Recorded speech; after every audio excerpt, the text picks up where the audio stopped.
Hello everyone, welcome back on our channel Divyashree physics. तो आज के लेक्चर में हम स्टार्ट करेंगे क्लास 12 का नेक्स्ट टॉपिक। कल के लेक्चर में हमने देखा था हाइजन प्रिंसिपल। अब देखते हैं कि हाइजन ने कौन कौन से फिनोमिनास को एक्सप्लेन किया। कुछ फिनोमिनास को तो एक्सप्लेन कर दिया और कुछ फिनोमिनास को एक्सप्लेन करने में वो हो गया फेल। ठीक है, तो सबसे पहले हम ये देखते हैं कि उसने कौन कौन से फिनोमिनास को एक्सप्लेन किया। अब सबसे पहले आता है रिफ्लेक्शन। बहुत ही इजी सा टॉपिक और छोटा सा टॉपिक है रिफ्लेक्शन का फिनोमेना। तो देखते हैं। अब रिफ्लेक्शन का टॉपिक पढ़ने से पहले हम एक छोटी सी स्टोरी देखते हैं। बिल्कुल छोटी सी स्टोरी नहीं, किस्सा ही है एक तरह से। ठीक है, तो यहाँ पे देखो, मान लिया हमारे पास 3 पर्सन है, ए, बी और सी। ठीक है, हमारे पास 3 पर्सन है, ए, बी, सी, सिर्फ ए, बी, सी। अब एक ए वाला है, यहाँ पे लगा हुआ भंडारा। भंडारा भंडारा क्या होता है? जहाँ पे फ्री में खाना मिलता है। फ्री में खाना मिलता है, या फिर हम एक तरह से बोल सकते हैं लंगर लगा हुआ है, जहाँ पे लोगों को फ्री में खाना मिल रहा है। ठीक है, तो ये जो ए पर्सन था, ये बहुत भुक्खड़ टाइप का था, बहुत स्मार्ट भी था साथ में। तो ये क्या था, भंडारा शुरू होने से पहले ही जाके बैठ गया। ठीक है, ये ऑलरेडी वहां पे बैठा हुआ है। ठीक है, अब जैसे ही भंडारा शुरू किया, इसने खाना खाने लग गया।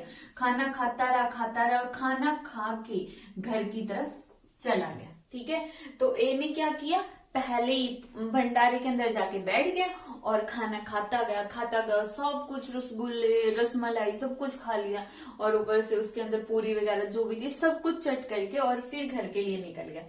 अब बी, ये भी स्मार्ट था, ये इससे थोड़ा सा कम स्मार्ट था। तो ये क्या, इसने क्या किया, इसको पता चला कि भंडारा लगा हुआ है, शुरू हो गया। ठीक है, तो इसने क्या किया, ये शुरू होने के बाद चला।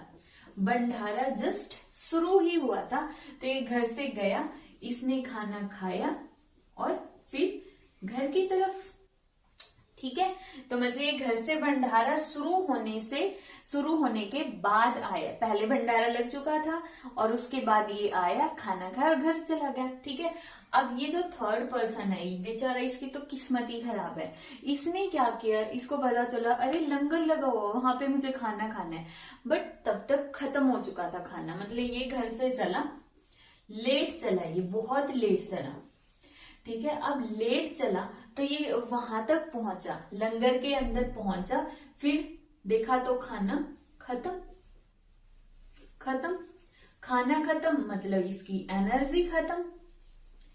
एनर्जी खत्म मतलब ये घर गया ही नहीं। ये तो वहीं पे रह गया, क्योंकि इसको तो खाना ही नसीब नहीं हुआ। इनका पर्पज क्या था कि खाना खाओ घर भागो, खाना खाओ घर भागो। ये भी खाना खा के, बहुत सारा खाना खाया इसने टटली, मतलब सबसे ज्यादा इसने खाया है, सबसे ज्यादा। ये तो मोटू सा, कोई बिल्कुल मोटे से पेट वाला है। ठीक है, तो इसने बहुत सारा खाना खाया, इसने थोड़ा सा खाना खाया और घर गया, और इसने खाना खाया ही नहीं। ठीक है, अब इस फिनोमिना को हम अपने टॉपिक के अंदर एक्सप्लेन करते हैं। देखो, हमने यहाँ पे क्या लिया, एक मिरर लिया, एम डैश, ये है मिरर। वही जिसमें हम अपना खूबसूरत सा चेहरा देखते हैं हर रोज, दिन में 10-10, 20-20 बार। ठीक है, ये वही वाला मिरर है। अब इस मिरर के ऊपर एक वेव फ्रंट फॉल होता है। ये हो गया वेव फ्रंट, जिसका नाम है ए। हम दूसरे मार्कर से लिख लेते हैं ना, ए, बी और सी। मतलब है तो हमारे पास एक एसी वेव फ्रंट है, एसी प्राइमरी, या फिर हम इसको बोलेंगे इंसिडेंट वेव फ्रंट। ठीक है, अब यहाँ पे ए, बी, सी क्या है, प्राइमरी वेव फ्रंट के ऊपर सेकेंडरी वेवलेट्स हैं। सेकेंडरी वेवलेट्स है। देखो, अगर तुमने हाइजन प्रिंसिपल नहीं पढ़ा तो कुछ भी समझ में नहीं आएगा। सबसे पहले जाके हाइजन प्रिंसिपल पढ़ो, जो कि ये आई बटन के अंदर दिया गया है। ठीक है, हाइजन प्रिंसिपल क्लियर करो। अब देखो इसके अंदर हो क्या रहा है। जैसे देखो, ये हमारे पास एक मिरर है, ये वाली चीज क्या, मिरर। ये है इंसिडेंट वेव फ्रंट। मिरर इस तरह से, लेकिन तुम्हें दिख रही है ये लाइन, इस तरह से ये वेव फ्रंट इस पे फॉल हुआ है। ठीक है। वेव फ्रंट जैसे लाइट जाती है ना सीधी जाती है, तो ये वेव फ्रंट ऐसे फोल्ड हुआ है और तुम्हें दिख रही है इसकी सिर्फ ये वाली लाइन। तो देखो तुम्हें जस्ट लाइन दिख रही है, लेकिन एक्चुअल में ये पूरे के पूरे वेव फ्रंट है। ठीक है, तो ये वेव फ्रंट है, ये छोटे छोटे पॉइंट्स इसकी सेकेंडरी वेवलेट्स है। अब लाइट की रेज वेव फ्रंट के साथ कितने का एंगल बनाती है? 90 डिग्री का। तो बना दो, ये हमने बना दिया, गलत बना दिया। लाइट की रेज जो वेव फ्रंट के ऊपर क्या है? परपेंडिकुलर है। इसी तरह यहाँ पे भी हमने ले लिया। अब ये भंडारे वाली स्टोरीज पे हम अप्लाई करते हैं। ठीक है, स्टार्ट करते हैं। देखो अब यहाँ पे जो ये सी बन रहा है, ये वाला है जो बिल्कुल भी क्या लकी नहीं, अनलकी पर्सन है। क्यों? क्योंकि बेचारे ने इतना ट्रेवल किया और इसको खाना नसीब नहीं। अब यहाँ पे खाने को रिप्लेस कर दो रिफ्लेक्शन का फिनोमिना। खाने का मतलब रिफ्लेक्शन, खाने का मतलब क्या हो गया? रिफ्लेक्शन। ठीक है, तो इन सभी का मेन पर्पस क्या है? रिफ्लेक्शन करके अपने घर की तरफ वापस।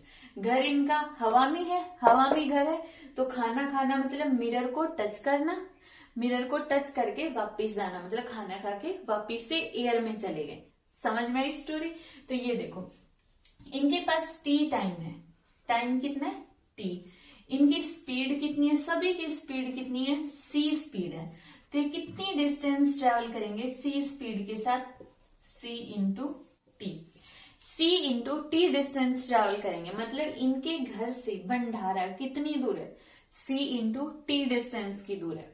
तो यहाँ पे ये वाले पर्सन ने चलना स्टार्ट किया।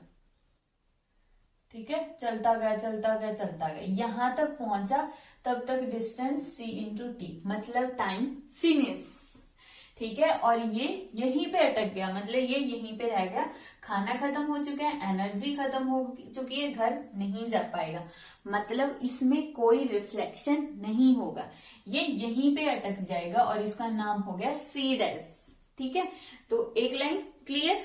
कितने डिस्टेंस ट्रेवल की? सी इंटू टी। अब ये सेकंड वाले पर्सन की बारी आती। इसने क्या किया? जब इसको पता चला अरे भंडारा लगा हुआ, वहां पे लंगर लगा हुआ, तो ये घर से भागा भागा गया, खाना खाया।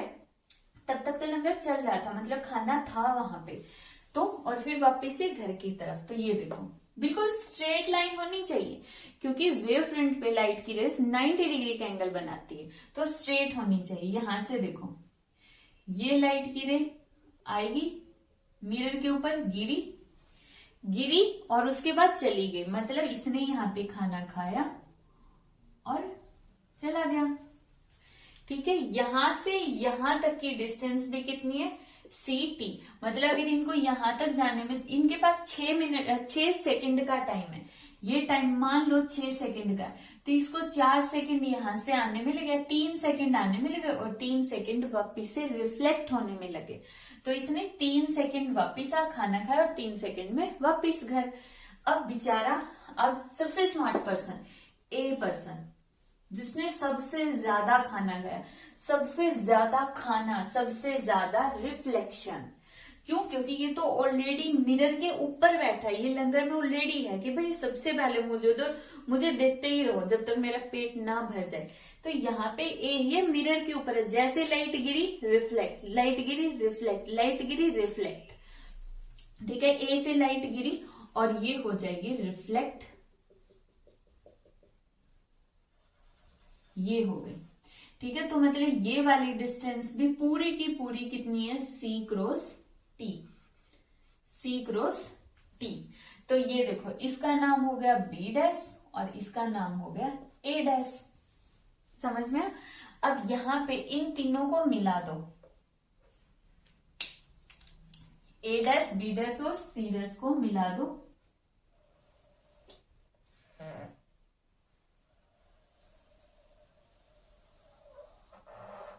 ये हो गया। ठीक है, यहां पे ए डैश और सी डैश, ये क्या है? रिफ्लेक्टेड वेव फ्रंट है, reflected wave front. Reflected wave front मतलब जैसे ये हमने लिया था, ये इसके ऊपर क्या हो रहा था? इंसिडेंट। ठीक है, और ये ऐसे हो जाएगा, इससे रिफ्लेक्ट। इंसिडेंट हुआ था इस तरह से, ठीक है, इस तरफ झुका हुआ था और रिफ्लेक्ट हो जाएगा इस तरह से, ठीक है। तो यहाँ पे ये हो गया हमारे पास रिफ्लेक्टेड वेव फ्रंट ए डैश सी डैश, और यहां से फिर से लाइट की रेज जाएंगी इसके ऊपर 90 डिग्री का एंगल बनाते हैं। ध्यान रखना है, देखो इसमें एक दो चीजें ध्यान रखनी।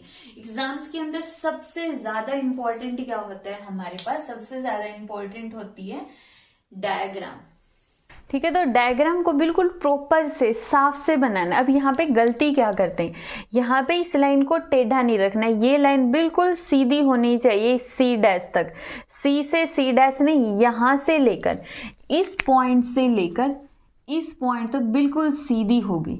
ये वाली लाइट यहाँ से यहाँ तक बिल्कुल सीधी, फिर यहाँ से यहाँ तक भी बिल्कुल स्ट्रेट, कोई बेंडिंग नहीं होनी चाहिए, कोई भी डेविएशन नहीं होना चाहिए। ये लाइट सीधी, उसके बाद यहाँ से यहाँ तक सीधी, अंदर डॉटेड बना लो और बाहर क्या कर दो, उसको सॉलिड कर दो, ठीक है। या फिर हम 2-3 पेन्स का यूज कर सकते हैं, अलग अलग पेन का यूज करके बना लो, ठीक है।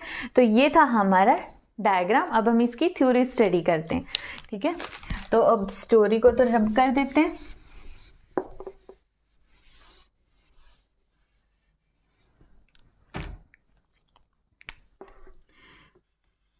देखो अब हाइजन ने क्या किया, ये फिनोमिना से वेव फ्रंट को रिफ्लेक्ट तो करवा दिया, फिर उसने ये कहा कि चलो ठीक है ये रिफ्लेक्शन तो हो गया, वही क्वेश्चन अराइज करने वाले।